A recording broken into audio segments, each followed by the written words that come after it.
Esto es Cabildeo Digital.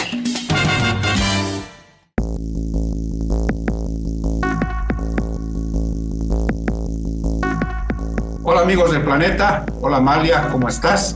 Comenzamos el programa de noticias de último momento de este miércoles 28 de agosto, un mes, Amalia, de las elecciones presidenciales en Venezuela, un mes de resistencia democrática de parte del pueblo venezolano ante el régimen de Maduro. De esto vamos a estar hablando, pero también de noticias de Ucrania, de los bombardeos recurrentes de parte de las fuerzas de Putin.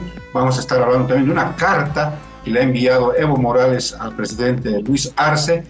Se nos viene un septiembre negro, Amalia, porque hay anuncios de paros, de movilizaciones de panificadores, de gremialistas, del transporte pesado y otros sectores.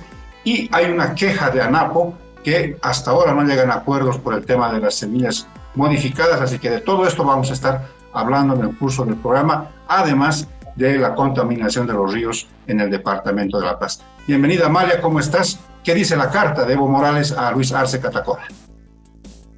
Hola, Cachito, que tengas una buena jornada. El mismo deseo para todos los amigos que nos siguen. Estas son las últimas noticias. Bueno, es una carta de 4 páginas que Evo Morales le manda a Arce, lo hustea, y le dice que la responsabilidad de la tragedia que está atravesando el país, de falta de dólares, escasez, etcétera, etcétera, etcétera, no es de Evo Morales, sino de Arce Catacora. Lo encara y le dice, pero si usted era mi ministro de Hacienda, mi ministro de Economía, y usted estaba de acuerdo con todo, usted estaba de acuerdo con la nacionalización, usted estaba de acuerdo con todo, lo cual es absolutamente cierto. Y le dice, la responsabilidad es suya, porque es usted el gobernante, y por una venganza personal, usted va a tirar por la borda el legado del masismo, el legado del socialismo. Le dice, le exhorto a que revise su gestión, asuma su responsabilidad y hable con la verdad.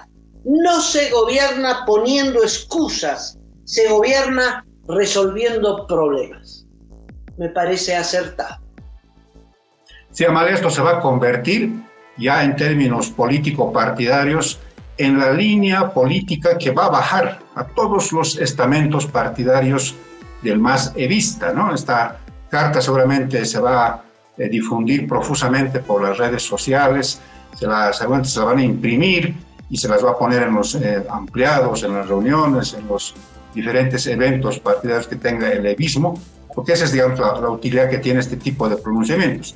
Y respecto de la gestión de Luis Arce, por supuesto, no puede hacerse el que no estuvo en el régimen de Evo Morales. Él fue 13 años ministro de Economía, solamente le faltó un año porque tuvo problemas de cáncer y tuvo que incluso ser atendido fuera del país. Entonces, Luis Arce es tan responsable como Evo Morales, como Álvaro García Linera y como otros jerarcas. También estaba ahí David Choquehuanca. David Choquehuanca tampoco puede guardar silencio, hacerse como que no pasó nada, como que no estuvo en la fiesta. Estuvo en la fiesta del despilfarro, de botar la plata a manos llenas construyendo museos, construyendo aeropuertos donde no hay pasajeros, construyendo canchas donde no hay jugadores de fútbol. Estuvo también David Choquehuanca, así que no pueden hacerse los del otro viernes. Estuvieron cuando había la fiesta del despilfarro de los recursos del país, Amalia. Evo le dice a Arce, usted está llegando al 5º año de su gestión, muestre resultados. La responsabilidad principal por la situación en exploración y producción de hidrocarburos recae en usted, en las decisiones que toma o no. Revise su gestión y asuma responsabilidades.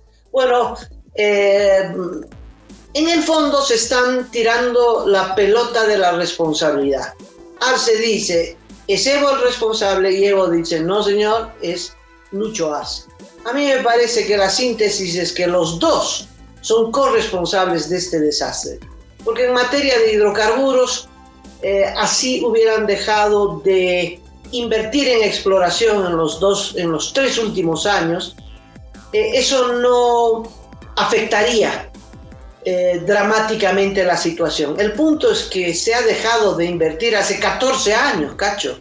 Ese es el problema, ¿no? Hace 14 años, a las empresas privadas, por la ley de nacionalización y los decretos posteriores, se les quitó esa responsabilidad.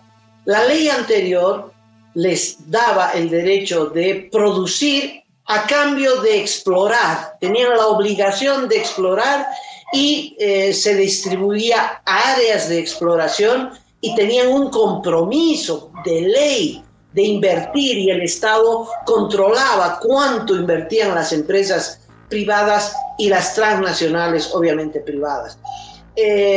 Con la nacionalización todo pasa a responsabilidad del Estado, desde la importación de gasolina hasta la exploración. Era una estupidez, porque la exploración es la parte más cara del negocio de los hidrocarburos.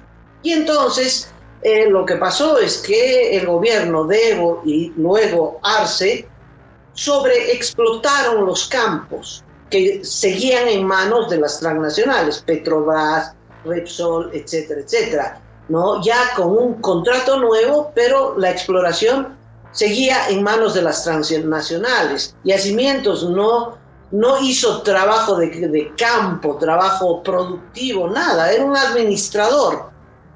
Y los obligó a sobreexplotar los campos, porque eso les daba muchos ingresos y mucha plata para el presterío que significó la administración de los recursos nacionales.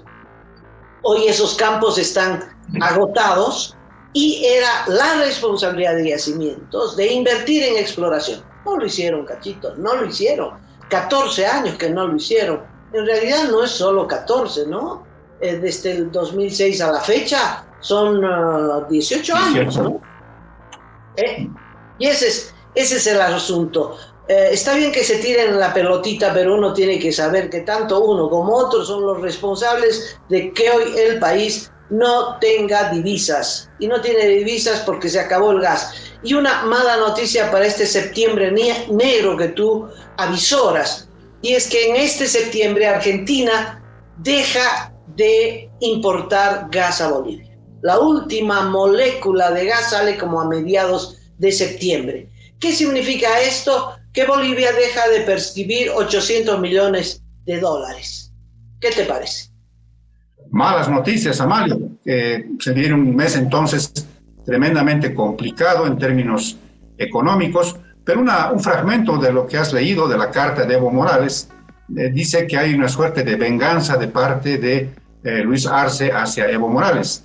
Y quizás se estaba refiriendo, no he leído el conjunto del texto de la carta de Evo Morales, a lo que está sucediendo, Amalia, con el tema del referéndum que está planteando el presidente Arce.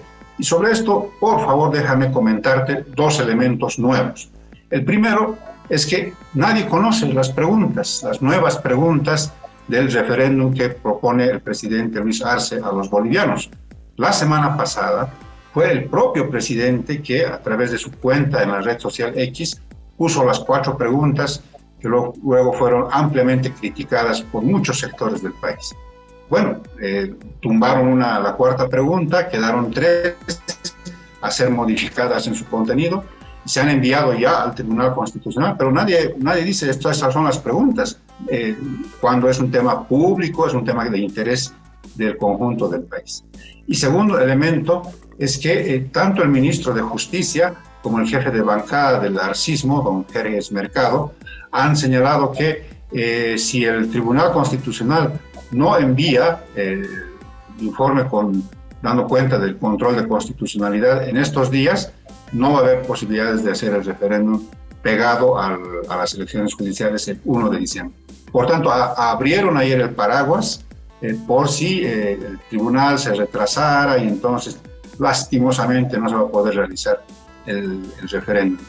Son estas cosas, Amalia, que, no sé, parece que o están pensando en retirar la iniciativa anunciada el 6 de agosto, o hay alguna trampa de por medio, y por eso que no están mostrando el contenido de las preguntas que es de interés público. Cacho, ¿estás seguro que el gobierno ya remitió estas preguntas nuevamente redactadas? ¿Ya las envió al Tribunal Electoral? ¿El Tribunal dio cuenta de la recepción de estas preguntas? No, Amalia, lo que hizo por declaraciones del ministro de Justicia, que ya las viene repitiendo desde la semana pasada, es que las preguntas observadas por el Tribunal Supremo Electoral, en el caso de la 1, 2 y 3, se han cambiado ya en su contenido y han sido enviadas directamente al Tribunal Constitucional. No han vuelto al Tribunal Supremo Electoral, sino al Tribunal Constitucional, porque están apurando todos los pasos para completar todo este trámite antes del 31 de este mes. Bueno, el Tribunal Constitucional puede decir que están muy bien, pero el que tiene la última palabra es el Tribunal Electoral, porque es de su competencia. Esperaremos, Cacho, a ver qué pasa con el tema del referéndum. Pero a propósito de esto, el gobierno ha incorporado las preguntas 2 y 3 para que el pueblo diga: señores, ¿quieren ustedes que suba el precio de la gasolina? Es una pregunta absolutamente estúpida, porque nadie en el pueblo va a decir: sí, quiero que suba la gasolina. Por favor, Cacho, ¿no? ¿Está usted de acuerdo que se levanten las subvenciones? Levantar las subvenciones es subir el precio de la gasolina por 4 o por 5, ¿no? De tal manera que es una pregunta. Pero digamos que el pueblo se enloquezca y que diga: sí, quiero que levante las subvenciones y que suba el precio de la gasolina.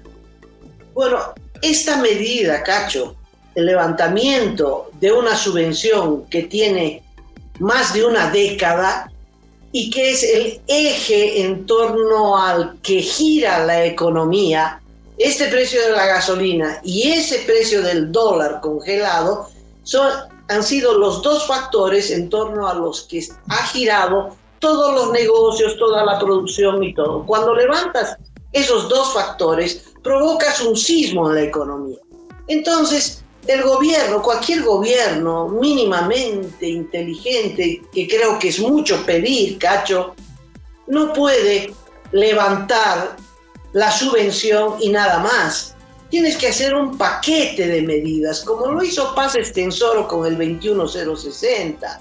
Tienes que pensar en paliativos, tienes que pensar en qué vas a hacer con las divisas norteamericanas, qué vas a hacer con las exportaciones, declaras la libre oferta y demanda. ¿Qué vas a hacer? No puedes solamente levantar la subvención a los carburantes, porque vas a crear un maremoto. Bueno, no hablemos de maremoto en un país que no tiene mar, pero en un terremoto, en un sismo económico, Cacho, de imprevisibles consecuencias. Entonces, lo que tú necesitas ante una situación tan grave como la que está atravesando Bolivia es un paquete, es un paquetazo de medidas, ¿no?, que apunten a resolver la crisis y las consecuencias que tendrán las medidas que vas a tomar.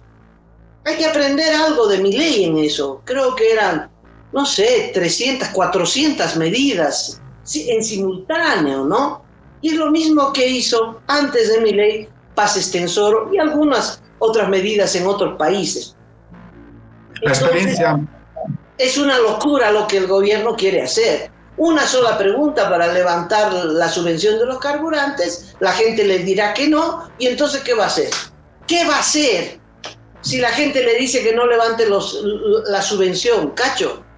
Después de eso solo le queda la horca, porque ¿qué va a hacer? Sí, Amalia, la verdad que se ha metido en un callejón sin salida, además por estas reyertas políticas que tiene con Evo Morales. Te decía que la experiencia más cercana, más actual, es la que ha ocurrido en Ecuador, ¿no?, donde también se ha levantado la subvención a los combustibles por parte del gobierno de Daniel Noboa, y acompañado a esta medida, por ejemplo, se han dado incentivos a los conductores de transporte público, ¿no? Se han dado modos para que cada conductor tenga una especie de cuenta en el sistema financiero de de Ecuador y al que le transfieren mensualmente una cantidad de dinero para que de alguna manera amortigüe la subida del precio de los combustibles. Eso, por ejemplo, es una iniciativa que se ha tomado en Ecuador. Como tú dices, acá solamente se está pensando en las preguntas, no las conocemos en su generalidad, la mayoría de los bolivianos, y entonces todo es un misterio, todo es este entramado de cosas que se dicen, que se hacen, aparece una cosa, luego aparece otra. Bueno, ya estamos acostumbrados a esto, mal.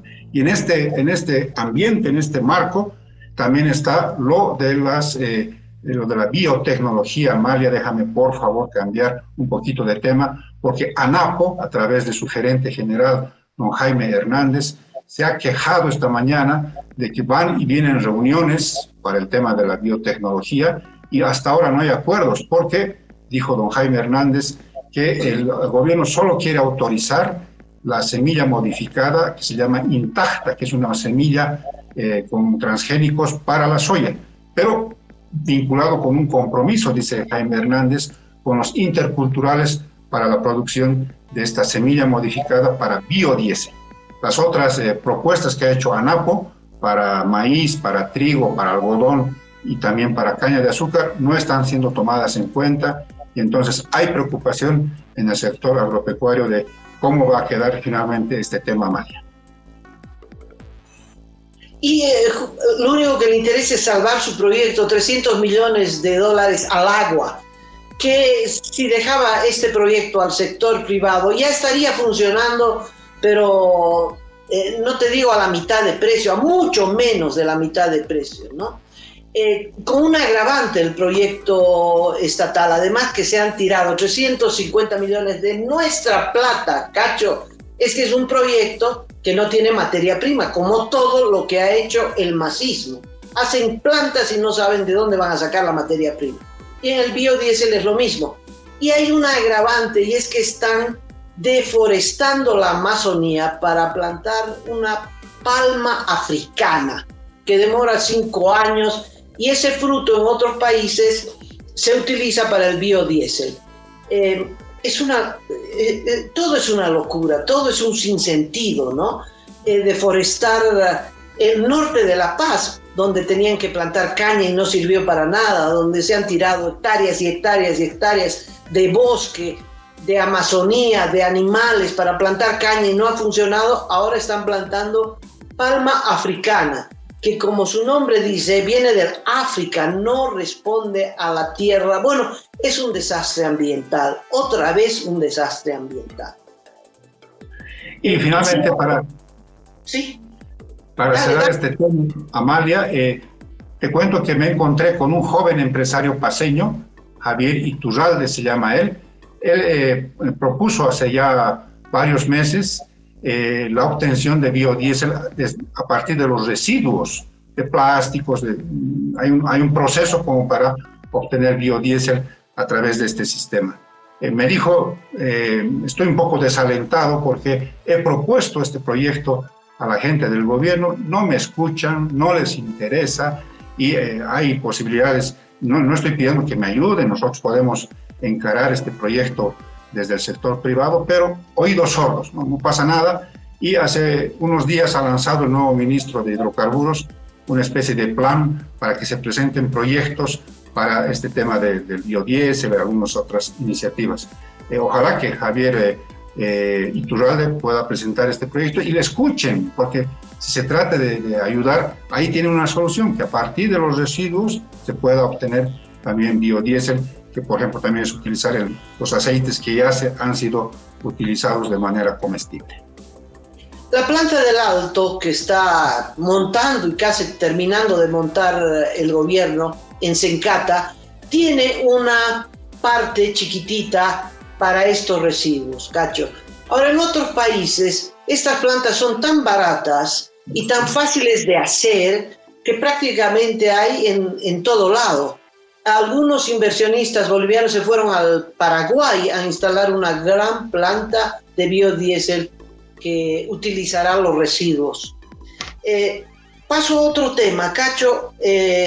Los gremialistas se están movilizando muy preocupados, Cacho, porque no hay control del precio, es decir, el dólar paralelo. Dice la noticia, y cito la fuente porque no me consta, ANF, Agencia de Noticias Fides, dice que el dólar paralelo ha llegado a 17 bolivianos. Cacho, ¿crees que puede ser esto posible? Es decir, si es 7 en la cotización oficial, redondeando, es más del 100% la distancia entre el dólar oficial y el dólar paralelo, ¿no? Es decir, hay un rezago cambiario extraordinario. Entonces los gremiales, además de manifestar su preocupación en la ciudad de Oruro, donde se desarrolla una intensa actividad que tú sabes es el puente de todo lo que entra y sale de Arica e Iquique, han anunciado movilización, porque con esa cotización del dólar, Cacho, no pueden comprar nada. Como no hay dólares, ¿de dónde van a sacar a 17 bolivianos el dólar? Todo empieza a tener color de hormiga y por eso se van a movilizar. Los panificadores que han dicho, vamos a ir a un paro de 48 horas sin marraqueta, porque no nos está llegando la harina subvencionada. Y así. Sí, Amalia, la preocupación del sector panificador tiene como datos es que hay un acuerdo con el gobierno para que se les entregue 120 quintales al mes, 3-4 quintales por día. Y están recibiendo, sobre todo en el sector de Cochabamba, apenas 30-35 quintales. Entonces no están cumpliendo con la producción que ellos acostumbran a elaborar. Entonces, ¿qué están haciendo? Están disminuyendo el tamaño a los panes para que de alguna manera cumplan con los cupos también que entregan a las tiendas de barrio, a los lugares donde se expende el pan de batalla, el pan nuestro de cada día. Entonces, ya anunció el dirigente de los panificadores que es este lunes y este martes que eventualmente se va a producir el paro de 48 horas. Amalia, por favor, déjame cambiar de tema raudamente, porque ya está en contacto con nosotros Lady Roca, hermana de la exministra de Salud, Lady Roca, porque se va a producir una audiencia importante en términos judiciales que eventualmente va a definir, ojalá, la separación de Lady Roca del juicio por los respiradores chinos. Estamos ya en contacto con Lady Roca, hermana de la exministra de Salud. Lady, muchas gracias por otorgarnos este tiempo. Tenemos entendido que este jueves se va a desarrollar una audiencia acá en la ciudad de La Paz que eventualmente puede disponer que Lady Roca sea apartada del caso de los respiradores chinos. ¿Qué novedades hay respecto de este tema, Lady?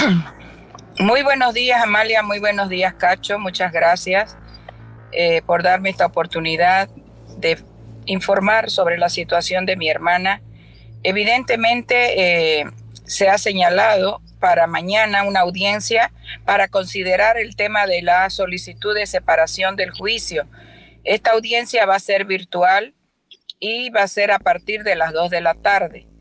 Entonces nosotros estamos evaluando con los abogados, nuestros amigos abogados, si vamos allá para conectarnos en La Paz o nos quedamos acá en Santa Cruz, ¿no? Eso lo estamos analizando. De todas maneras, sí vamos a estar presentes porque es una audiencia que hemos solicitado y que se nos ha concedido antes del 3 de septiembre y lo considero que ha sido una decisión correcta, ¿no? De fijar lo más antes posible esta audiencia. He visto que la audiencia, la citación está firmada por el juez, por este cuestionado juez Miguel Ángel Flores Orihuela. Entonces se va a realizar esta audiencia y bueno, ya el Ministerio Público ha dicho que no va a obstaculizar. Hay presión de parlamentarios, de 176 activistas. ¿Tienen ustedes cifradas esperanzas de que mañana se tome una decisión favorable sobre Heidi? Sí, la verdad es que tenemos toda la esperanza, además tomándole la palabra a las altas autoridades que ya se han manifestado de que no se van a oponer y que por parte del fiscal general, que es el acusador por excelencia, y parte del ministro de Justicia también, que ha manifestado que tampoco se opondrá, así como también la decisión de la Comisión de Derechos Humanos de la Cámara de Diputados, que ha tomado la determinación de que debe apartarse a mi hermana María Eidy Roca del proceso por razones de salud y razones humanitarias. En representación de la preocupación de Amalia, Lady, ¿cómo ha amanecido Eidy Roca, sabiendo que todavía está en terapia intensiva? Ella continúa en terapia intensiva y, como he dicho anteriormente, el informe del médico no es alentador. Ella estará conectada hasta que así lo decida el Señor a un respirador, porque ya no tiene fuerzas en los músculos de la respiración para poder respirar por sí misma. Entonces prácticamente ella va a llevar una vida más o menos artificial, ¿no? Porque va a ser ayudada por estos aparatos para poder seguir viviendo mientras el Señor así lo permita, ¿no? Pero también quiero decir que nosotros, como personas de fe, creemos siempre en que Dios puede hacer un toque de amor y de sanidad en su cuerpo, y no vamos a perder jamás la esperanza mientras ella esté con vida. Muchas gracias, Lady, por este tiempo. Nosotros expresamos toda nuestra solidaridad al nombre de Amalia, de mi persona, y vamos a estar atentos a todas estas novedades, vamos a estar pendientes de la audiencia y estamos a su disposición, Lady. Muchísimas gracias por su apoyo y solidaridad, y de todos los medios de comunicación, periodistas, activistas, líderes, lideresas, plataformas. Mire, realmente la familia nos sentimos pero tan profundamente agradecidos con ustedes, porque ustedes han sido quienes han visibilizado este acto de injusticia que está viviendo mi hermana. Ella es inocente, ella, y no me canso de repetir, ella no era ministra cuando compraron esos respiradores, y estos respiradores los compró el ministro Aníbal Cruz, los repartió la presidenta, los otros ministros. Ella solo terminó de distribuir, pero obligada por la necesidad de tanta gente que moría por el COVID. Ahora la familia está buscando un respirador para comprarle a mi hermana, y estos respiradores están por arriba de los 25 a 30 mil dólares. Entonces, el supuesto sobreprecio en tiempos de pandemia que alegaron tenían estos respiradores no es tanto, porque ese es el precio. Nosotros estamos buscando para poder adquirir uno para mi hermana, para que ella pueda seguir viviendo, y ese es el precio. Es realmente elevado, pero si hubiera habido un sobreprecio en el caso de los respiradores, yo digo, ¿por qué no investigaron a quienes los compraron, a quienes lo pagaron, a quienes lo negociaron, el precio y todo eso? ¿Por qué a mi hermana, pues, si mi hermana no los ha comprado? ¿De qué sobreprecio hablan? Si tuviera algún sobreprecio, que lo investiguen, pues, al que los compró. Es injusto realmente. Nosotros estamos realmente, ya no sabemos si sentir rabia, si sentir dolor, impotencia. Es una mezcla de emociones, pero realmente esto se traduce en una sola palabra. Se traduce en una injusticia cometida contra las autoridades que fueron parte del gobierno de la señora Yanine, debido a que quieren implantar en la mente, en el imaginario colectivo, la teoría del golpe de Estado que jamás existió en Bolivia. Muchas gracias, Lady. Como le decía, vamos a estar en permanente contacto con usted. Transmítale nuestra solidaridad, por favor, a Eidy Roca. Muchas gracias. Muchísimas gracias. Gracias. Hasta luego. Hasta luego, gracias. Suerte y coraje. Qué ironía. Eidy Roca está buscando un respirador y está procesada por respiradores, ¿no? Qué ironía de la vida. Bueno, Cacho, desearle lo mejor, que después de esta decisión de apartarla del proceso tenga momentos de tranquilidad en esta recta final de la vida de la ex ministra de Salud. Cambiamos de tema. Acabas de mencionar una palabra, Amalia, que se está también haciendo carne, esta vez en Venezuela, y es la palabra coraje, es este ímpetu, es esta resistencia que están teniendo millones de venezolanos ante la arremetida represiva de la tiranía de Nicolás Maduro. Ayer fue anunciado como nuevo ministro del Interior, horas antes de esta marcha convocada por María Corina Machado, lo nombró a Diosdado Cabello, al temido Diosdado Cabello, como ministro del Interior.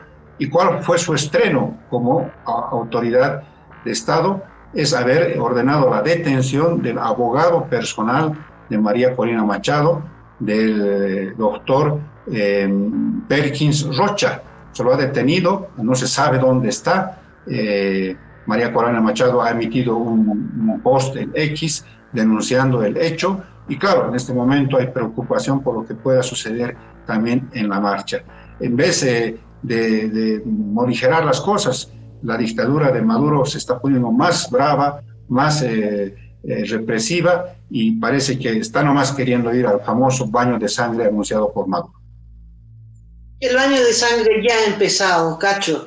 Hay 2 docenas de muertos, jovencitos, chiquillos de 15 años que los han matado en las calles, y hay 2 campos de concentración con 2.000 personas que no reciben alimentos, que no tienen agua, en las peores condiciones imaginables.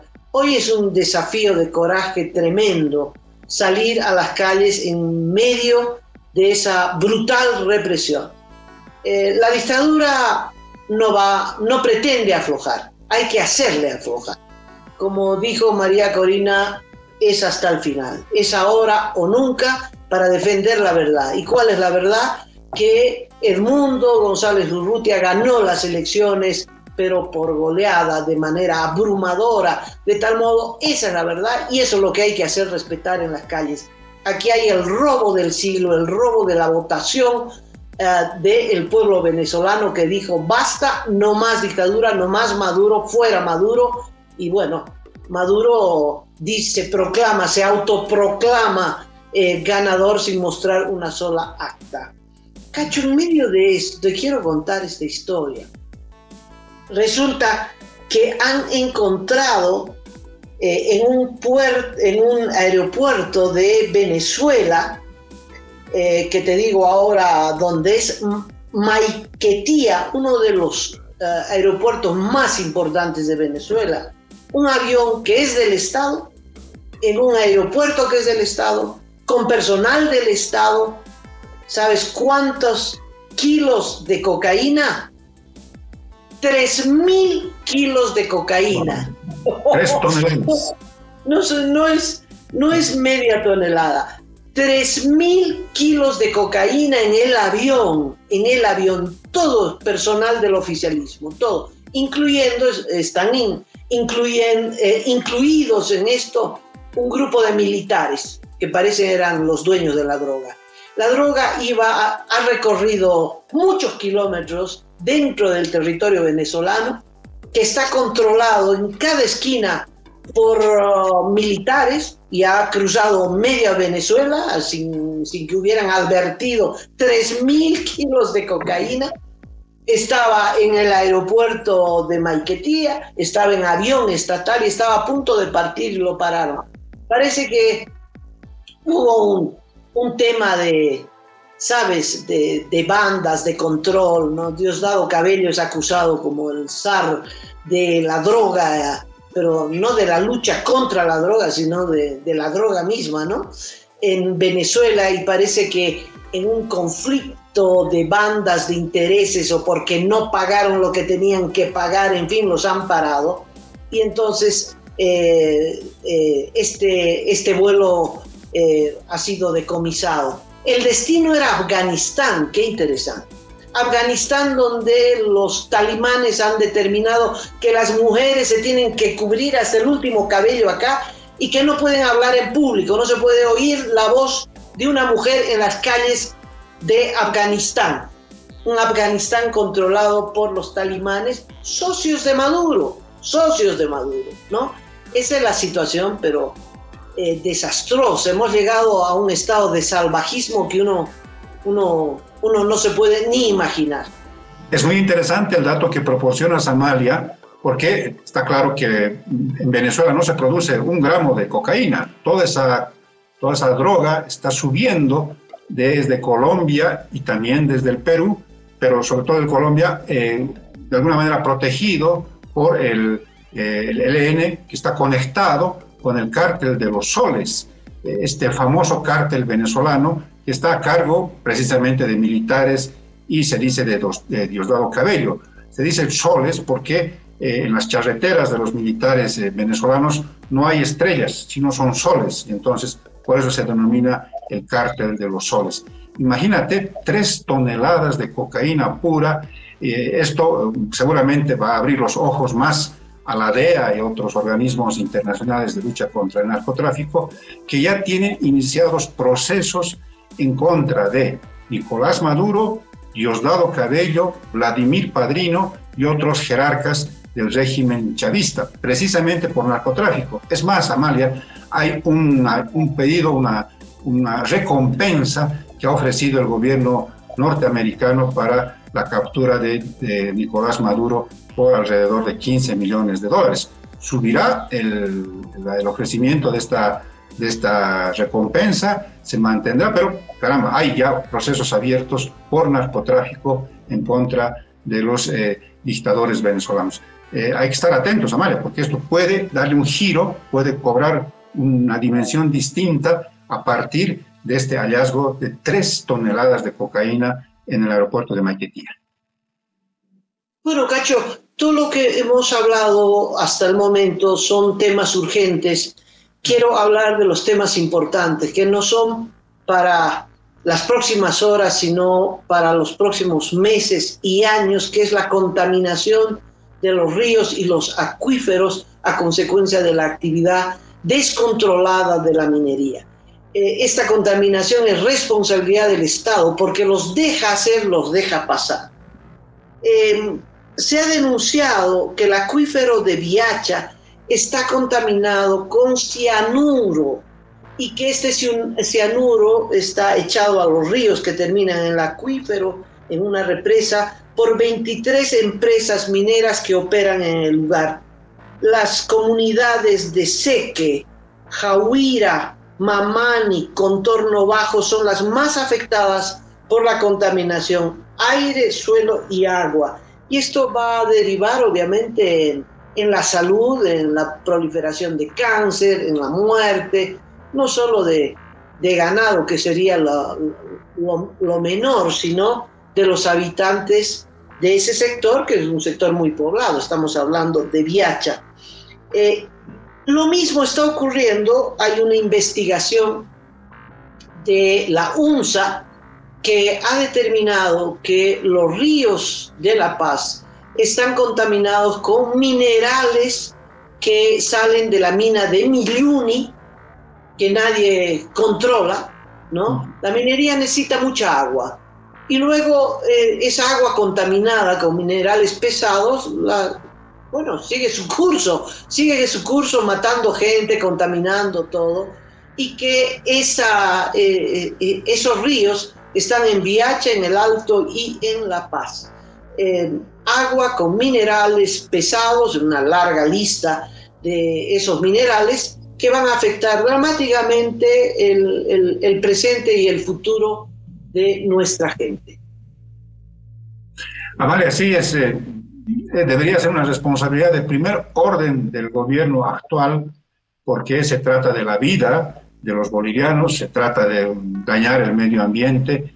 ¿Te imaginas lo que está ocurriendo en el norte de La Paz, en ríos del departamento del Beni, donde ya realmente es oprobioso lo que sucede con estas dragas que están extrayendo oro y están contaminando, porque también utilizan químicos tóxicos para la extracción de la minería, en la minería ilegal. No hay en este momento una decisión, claro, se entiende porque tiene de amigotes a estos sectores de cooperativistas mineros que están conectados con colombianos, con chilenos, con chinos, que están haciendo esta extracción ilegal, irregular de la minería en nuestros territorios. La senadora de Comunidad Ciudadana, Cecilia Requena, ha hecho investigaciones, tiene mucha información sobre esto, ha planteado los reclamos, los pedidos, las exigencias, pero nada, no se mueve nada desde el gobierno, claro, por proteger a sus amigos que hacen este tipo de extracción minera.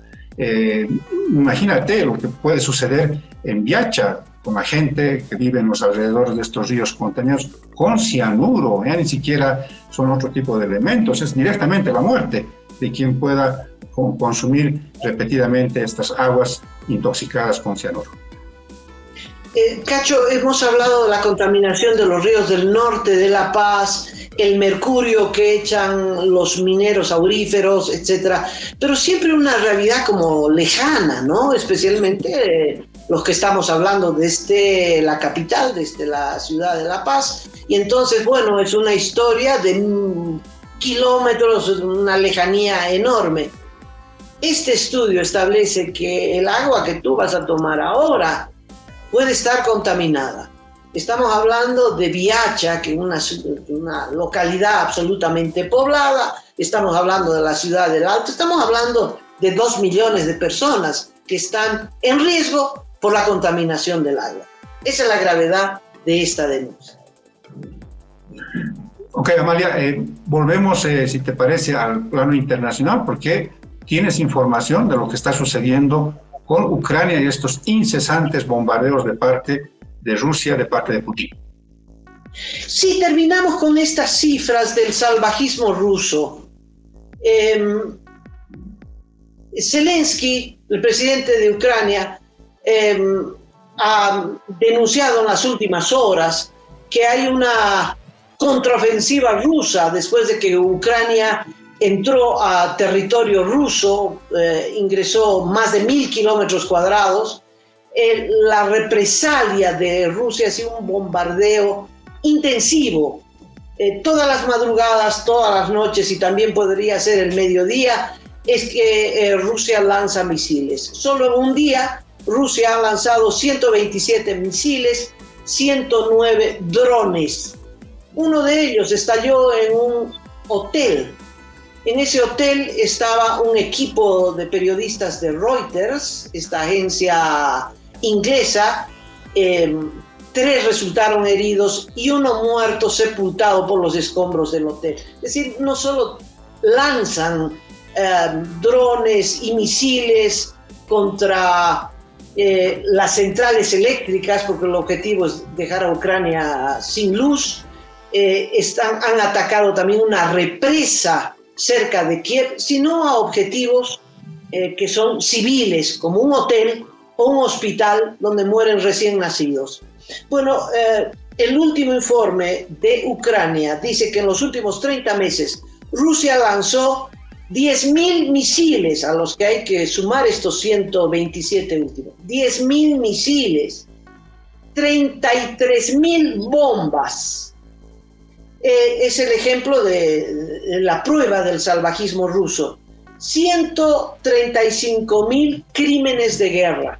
135.000, no 135 crímenes, sino 135.000 crímenes de guerra, que significa fusilamientos, matanzas, violaciones, en fin. 180.000 edificios civiles fueron destruidos o dañados. 646 rusos han sido identificados como autores de estos crímenes de guerra. Más de 12.000, casi 13.000 muertos civiles, de los cuales 569 han sido niños. Estas bombas, estos misiles han dejado 22.900 heridos, pero no son rasguños, heridos son mutilados, gente que ha perdido brazos, piernas, que está en terapia intensiva, de los cuales 1.513 son heridos. Son las cifras de esta guerra injusta por la invasión de Putin a Ucrania. Caramba, qué lamentable, Amalia. Ojalá las cosas, a ver, uno siempre tiene el deseo de que las cosas mejoren, pero parece que no va a ser así, al menos en el corto plazo. Permíteme, por favor, despedir el programa con un apunte relacionado con el deceso, la muerte del padre Eduardo Pérez Iribarne. Mucha cantidad de gente, con un común denominador, Amalia, es cariño. Caramba, que se ganó el cariño de tanta gente, el padre Pérez. Y esta mañana estuvo en el velatorio el presidente, don Luis Arce Catacora, junto con la ministra de la Presidencia, y será enterrado los restos del padre Eduardo Pérez Iribarne este jueves en el cementerio general, por un pedido, dicen los amigos, expreso de él. No quería un cementerio más de la zona sur, no. Él quería ser enterrado, ese fue su deseo, en el cementerio general, muy cerca, en el mausoleo que tienen los miembros de la Compañía de Jesús. Va a estar muy cerca del padre Luis Espinal Camps, que fue muerto por los grupos paramilitares de García Meza en el año 80. Así que pasen la tumba mañana, una vez ya que descanse Eduardo Pérez Amalia. Tú lo has dicho, Cacho, allí estaremos presentes. Bueno, cerramos esta edición. Un abrazo cordial a todos ustedes. Cacho, muchas gracias y será hasta mañana.